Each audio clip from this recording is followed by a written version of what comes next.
Hello guys, welcome again to my YouTube channel, Ingot Works Adventures for today's vlog. Tara, ito yung CRV natin. Medyo madumi na yung engine niya. So parang 2 years mahigit na siyang hindi napapa-engine wash. So engine wash natin. May bagong kung car wash na mura lang yung pa-engine wash nila. Saka magaling daw yung mga, actually doon na ako dati nagpapa-engine wash. Puntahan natin para mapa-engine wash natin yung ating CRV.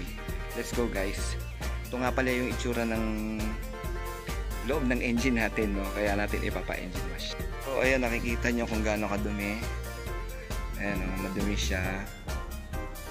Tapos may mga ayan, para malaman natin, although tuyo siya, no?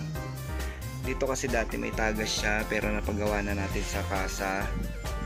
So para makita natin kung effective ba yung paggawa ng kasa sa oil leaks niya, no? After engine wash natin, monitor natin for about a month or 2 weeks kung may lalabas pa doon banda ng mga langis. Pag nagbasa pa siya, so pero ito 1 month na siyang tuyo so para lang makita natin kung talagang malilinis, kung talagang pulido yung gawa ng kasa sa ating oil leak. Okay? Tara guys, puntahan na natin yung ating pag-engine washan nitong ating CRV. Let's go! So, andito tayo ngayon sa Top Gear car washan. Ito yung pinaka dito ako nagpapaka-wash yun. So, pang second pa tayo pag kumalis tong yan, dyan siya ipapa-engine wash. So, ang engine wash dito is 500 pesos. Kasi kung gusto mo rin ipa car wash, 130 pesos. Kung pag lalabas lahat, 630 pesos lahat ng babayaran mo. Pag SUV yun. Okay, pag kotse, parang nasa 400 lang ang engine wash nito. Okay guys, tara. Wait muna tayo ng turn natin mamaya para makita nyo kung paano sila dito mag-engine wash sa Top Gear. Ito siya bago natin ipapa-car wash. Engine wash. Ayan siya. Dumi ng mga puti. Tapos ito.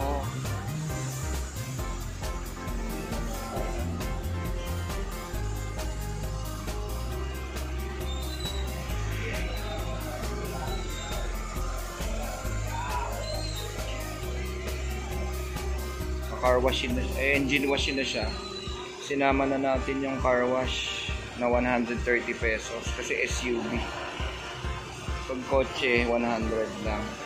Okay? Yan. Yung binabalot ng plastic. Dito, air filter, saka yung filter box, saka yung alternator. Yan, dodoblehin ng plastic para hindi mabasa.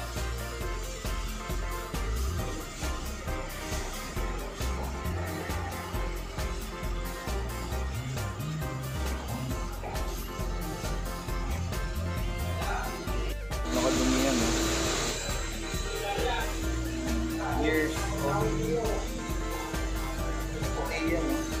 Kita nyo mamaya kung gaano kalinis. Medyo malinis pa, pero ayan yung mga corner.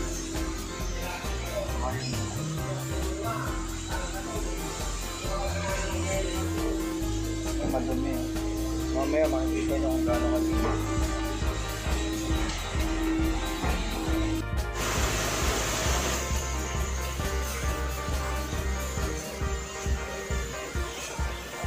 So yan ang unang ginagawa nila. First step is binabasa muna yung mga buong engine para second step na pala. First step yung pagbalot.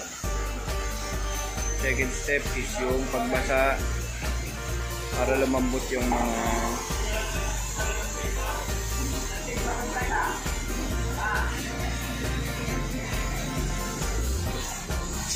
sa mga kanto-kanto para matanggal yung mga libag-libag at putik. Ayan.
hopefully lalamig din yung aircon nyo niyan.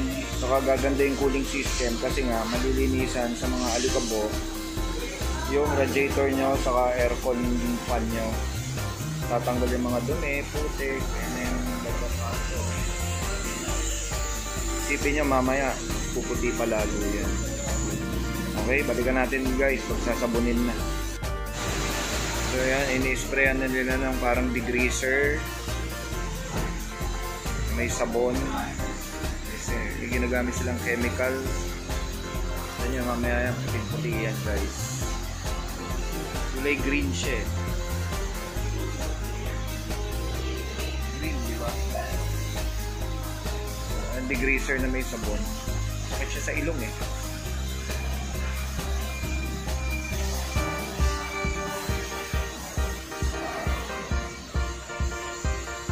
Ayan, maputi na siya. Pati doon sa mga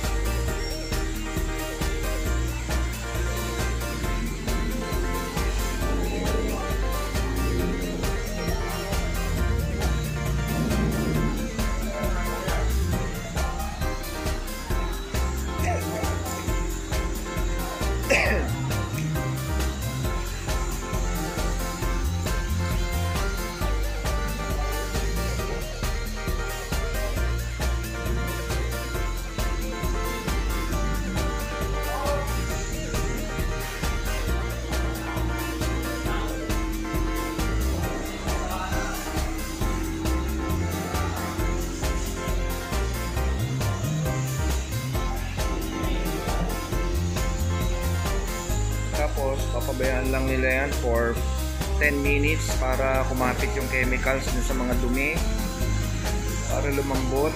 Tapos pag brinash nila mamaya, tanggal yan, puputi na yan. Tapos pati yung mga tubo ng ating aircon makikita pati ito. Degreaser nga siya ng sabon. Sakit siya sa ilong eh.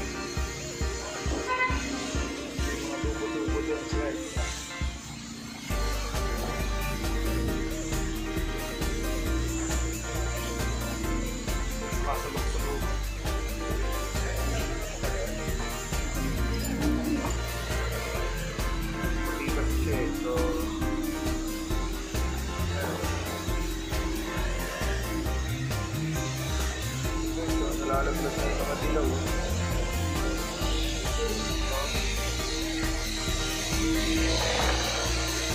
Like picture. 10 minutes yan, tapos scrubbing nila. Sasabunin. Scrub, tapos sabon. Okay? Ulit tayo guys. Guys, iba yung car wash nila ito kasi ang kapal nila maglagay ng sabon, no? Sinasama ko na rin yung car wash para mas maganda. Ayan, sinasabon yan na. Kita nyo guys yung difference ng na-scrub na dun, na-scrub na dito, hindi pa na, ito na-scrub na, ito kabila hindi pa. Kita nyo naman, puti na, mas maputi na, lalo na pag nabanlawan niya mamaya guys. Tanggal yung mga yellow.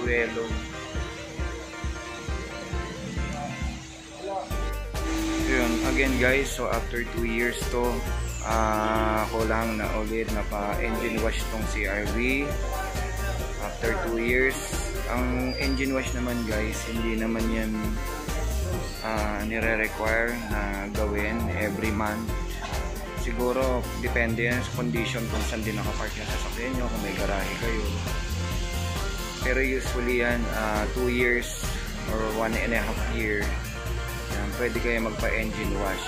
Wag din every 6 months kasi gagato yung mga goma nyo, yung mga bushing nyo luluwang mamamagaya, magka-crack, kakaroon kayo ng leaks. So I would suggest every 2 years kayo magpa-engine wash or every 18 months. Yan. Para lang maganda, presentable yung engine nyo sa mga dumi-dumi. Compared nyo guys kanina, yung puti ng ilalim nito. Kanina napakadumi. Ngayon natanggal na yung mga yellow. Puting-puti na siya guys.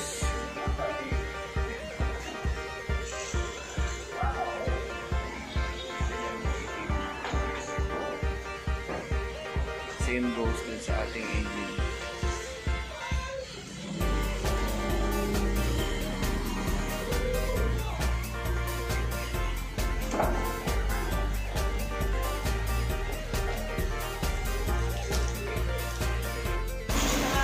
Guys, so tignan nyo, puting-puti na siya. Halos pumapantay na siya sa puti ng bula. Ayan. Mamaya, iskrabin ulit nila yan. Ayan, kita nyo naman. Napakaputi na ng ating hood, underhood. Tuwan-tuwa ang engine natin yan kasi malinis na malinis yung ating engine. Ayan. Puting-puti. Wow.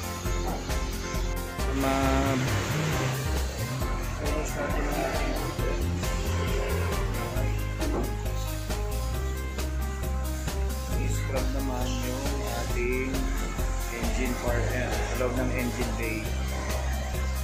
Sa loob ng engine bay.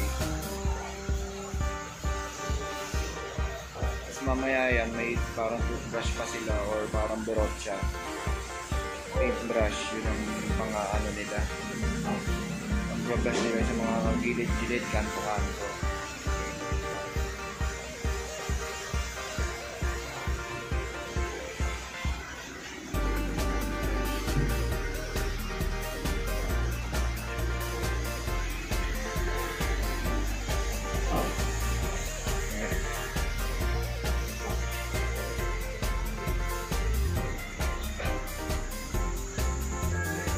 Would help din, ano, makikita nyo yung markings, lalabas yung mga markings ng mga sasakyan nyo, parang bagong labas siya sa kasa. Makikita nyo yan, lalabas yung napakaganda nyo after natin mag-car engine wash pa lang, tapos may kasama na car wash, so nililinisan na rin nila. Tapos tayo guys, so medyo sabon nila yan. Ayan, parang halfway na siya. Ayan. Kita nyo lang guys, naglabasan yung markings ng mga so parang galing kasa, no? Kung kumuha ka ng brand yung kotse, may markings yun na lumalabas eh.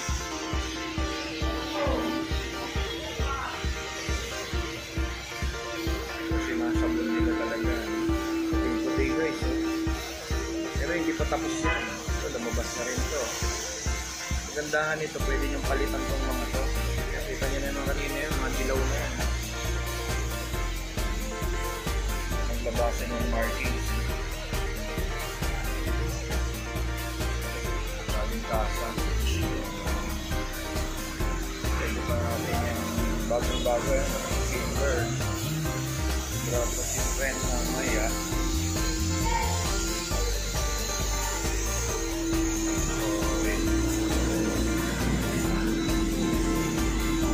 Dumi.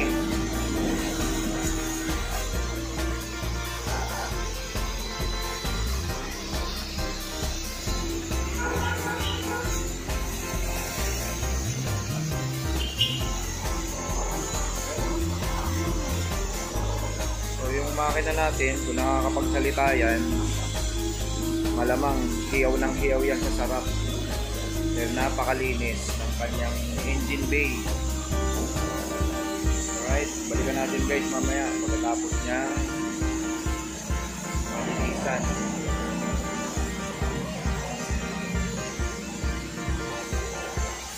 Maganda rin guys, no, na malilinis to para hindi binabahayan ng mga daga, pusa, anong mga hayop.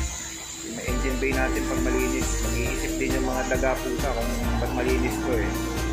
So hindi rin sila titirahan.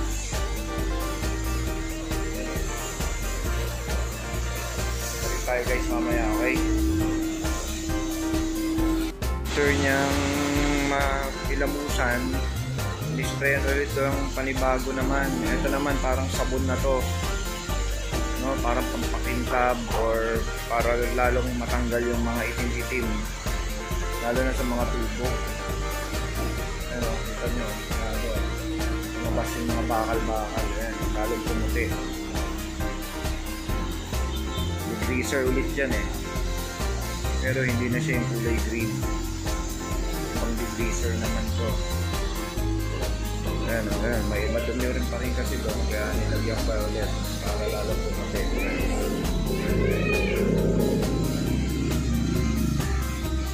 Siguro mga 10 minutes uli yan maghihintay. After maghintay yung 10 minutes, scrub ulit, tapos yun na, rinse ulit guys, para maganda yung makina natin. Talaga pinag-iinitan na kasi madumi nga yan guys.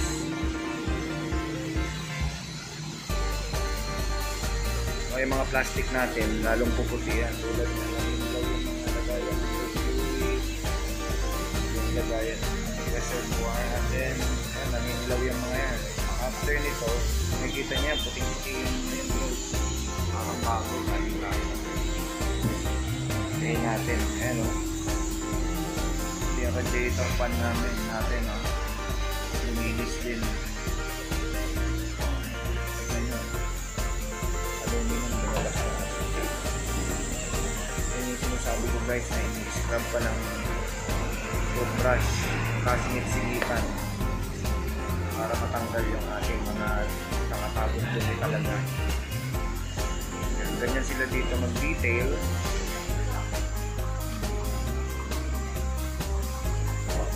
Ganyan naman din mag-brush. Para lalong pumuti yan guys. Actually maputi na siya, pero lalong pumuti pa yan. Ayan yung mga pinutubrush pa. Babaga natin mamaya guys. So pa rin siya guys, yung mga toothbrush yan, linis tayo dito guys. Ito, puti-puti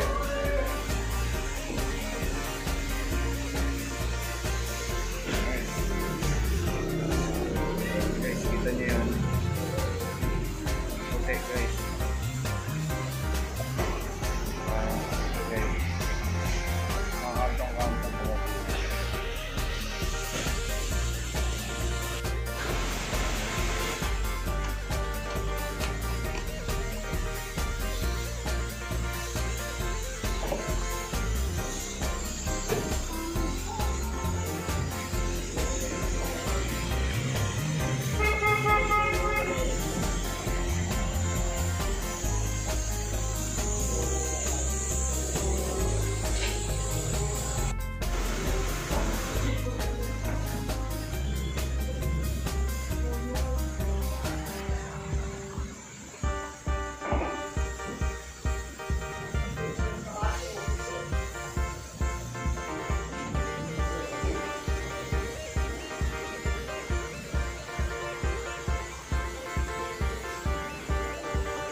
Scrubin siya ng toothbrush, sabunin ulit sa pangalawang beses. Ayan na, ini-sprayan na nila guys. Kaya puting-puti na siya guys. Napakalinis na ng ating engine bay. Puti na yun, ang ito. Nakita yan.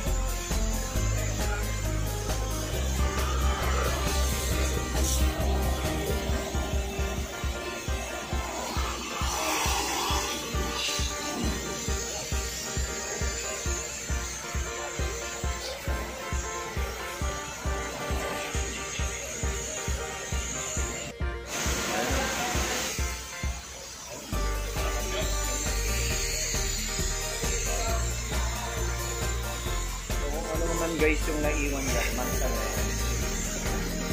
Ihahanin nyo na lang para matanggal. Pero as much ang mga talagang duming nakakapit, tanggal na yan.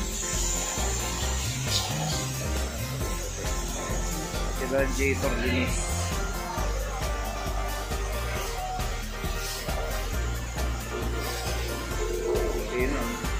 Then na natin guys, papatuyuin siya. Yun ang last step dyan, papatuyuin, tapos papahiran yung parang armor all nila para kung sakaling maalikabukan ulit, madali lang po natin. So, yan. Okay. Mamaya, final na itsura niya guys, i-build natin. Mabanlawan, ayan, pinapatuyo na using blower.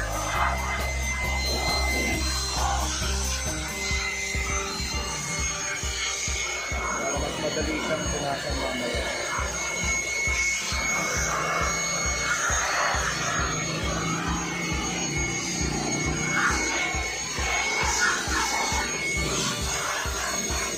Pabango din siya guys eh. Pabango rin.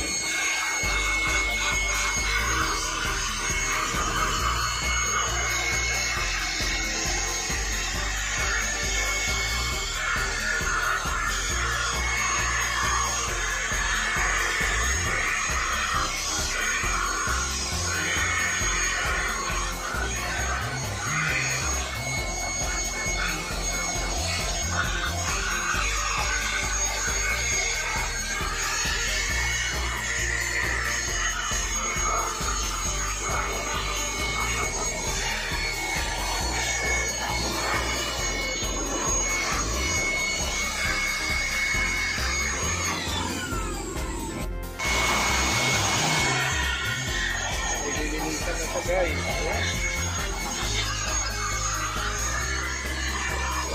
low job.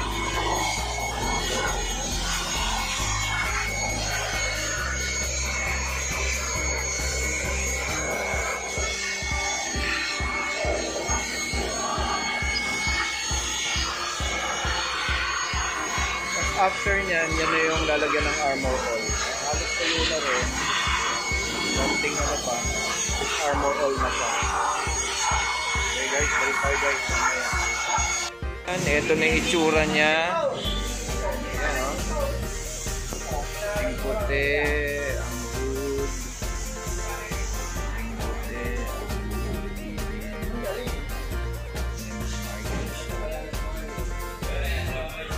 ang linis guys. Tapos na lahat ng markings.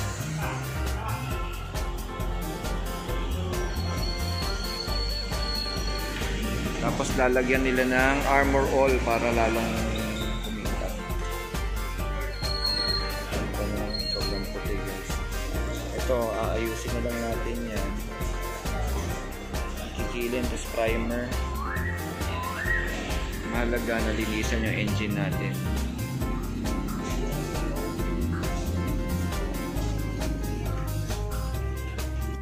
Hindi na nila ini-spray, pinupunas na lang kasi kumakalat. Kaya ganyan na lang. Kanya naman.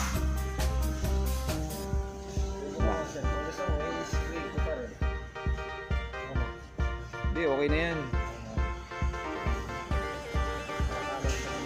Makalat pati yung ano eh, no? Lalagkit lang eh.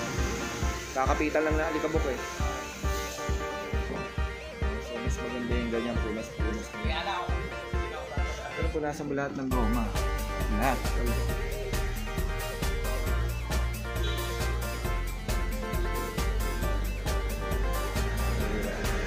Tayo mamaya guys pag meron na lahat kompleto na.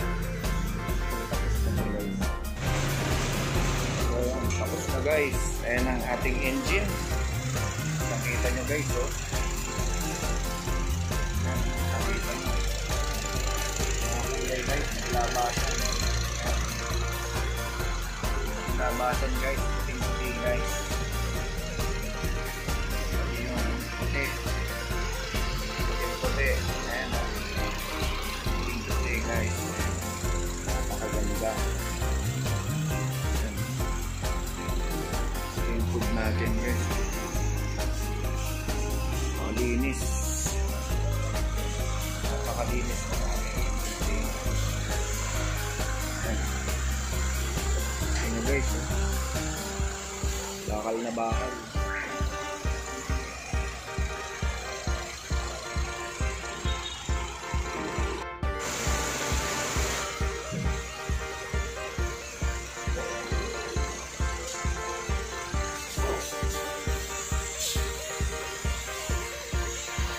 Kalinis guys.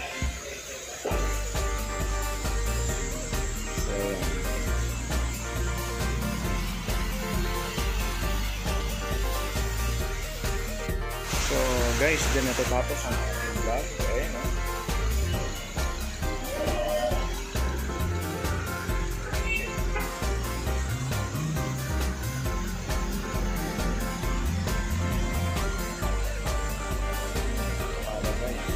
May andyan na rin siya guys, ha? Maandar na siya. Alright, linis guys, ha? Sobrang linis ang ating engine bay. Nakakaya. So, ayan guys, natapos na naman tayo sa ating isang vlog. How to take care of our engine. Nagpa-engine wash tayo. Nakita nyo naman ang procedure. Sana nakatulong ito sa mga sa mga car owners, no? Sa mga car enthusiasts na gusto magpa-engine wash. Okay, hope to subscribe to my YouTube channel, Ang Gativer Works. Follow me sa TikTok, follow nyo rin ako guys. Okay? Bye-bye!